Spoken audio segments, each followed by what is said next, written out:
La dernière page que je souhaite mettre en place sur mon site est un système de commentaires qui va permettre à mes visiteurs de déposer un commentaire sur les différentes formations qu'ils ont pu voir. Donc pour le moment, bien évidemment, il n'existe aucun commentaire qui a été ajouté. Et donc la page comporte uniquement un formulaire d'ajout dans lequel on demande un pseudo. On précise aussi que le champ pseudo ne doit comporter que des lettres, des espaces, des tirets ou des chiffres.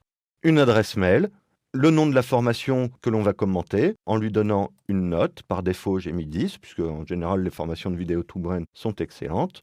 Et enfin, le champ commentaire, où l'utilisateur pourra donner son avis sur la formation. Donc, au niveau de ma page HTML et PHP, pour le moment, j'ai donc uniquement mon formulaire, donc un formulaire particulièrement classique, qui est relativement similaire à ceux qu'on a déjà vus, et toute la partie de vérification, donc là encore, que l'on a déjà abordé, que l'on a déjà commenté. Il y a juste une petite nouveauté ici au niveau de la vérification du champ de notes, qui provient d'un input de type select, donc d'une liste de valeurs. Alors, j'aurais pu mettre dans un tableau les différentes valeurs possibles et vérifier que la note donnée est bien dans le tableau. J'ai préféré déterminer d'une part si le paramètre note existe, s'il est de type numérique. Alors attention, il existe aussi une fonction en PHP qui s'appelle isInt, qui permet de déterminer si une valeur est un entier. Alors c'est une fonction qui aurait pu être très utile ici. Malheureusement, cette fonction ne renvoie vrai que si on lui passe en paramètre un entier. Or, les champs que l'on reçoit d'un formulaire sont reçus sous forme de chaîne, et donc dans ce cas-là, isInt renverra systématiquement false.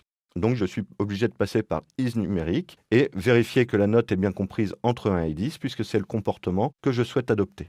En revanche, si l'utilisateur modifie les valeurs possibles à envoyer et qu'il met par exemple 5,5, la valeur sera acceptée. Alors, non pas que ce soit une valeur fausse, du reste, c'est juste que je ne l'ai pas forcément prise en considération pour le moment. J'ai préféré donner des notes entières. Mais après tout, si je reçois une valeur décimale qui est comprise entre 1 et 10, pourquoi pas? Et je suis prêt à l'accepter.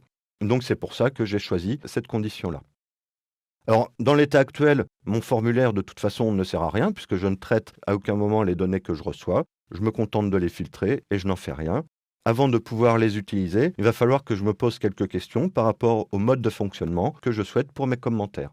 En particulier, la chose que je souhaiterais faire, c'est de pouvoir afficher des filtres de recherche, donc par exemple par date, par note donnée, par nom d'utilisateur, donc différentes possibilités de tri qui vont permettre d'afficher des informations pertinentes en fonction des demandes de l'utilisateur. Pour ça, je me rends compte que l'utilisation d'un fichier de type XML va rendre les choses relativement compliquées, puisqu'il va falloir que je récupère des informations, que je les transforme, que je les trie. Donc, ce n'est pas la meilleure utilisation possible d'un fichier XML. Il va falloir passer par quelque chose de plus adapté, une structure qui permettra de faire des tris, de faire des requêtes sur des champs qui sont déjà prédéfinis. Pour ça, on va mettre en place une base de données. Une base de données sera la structure la mieux adaptée dès que vous aurez besoin de stocker des informations complexes, éventuellement typées, et que vous aurez besoin de lier une information à une autre. Donc par exemple ici, une note à un commentaire, un auteur à un commentaire, un auteur à une note, et que d'autre part, vous aurez envie de pouvoir récupérer les informations en fonction de la valeur de certaines autres.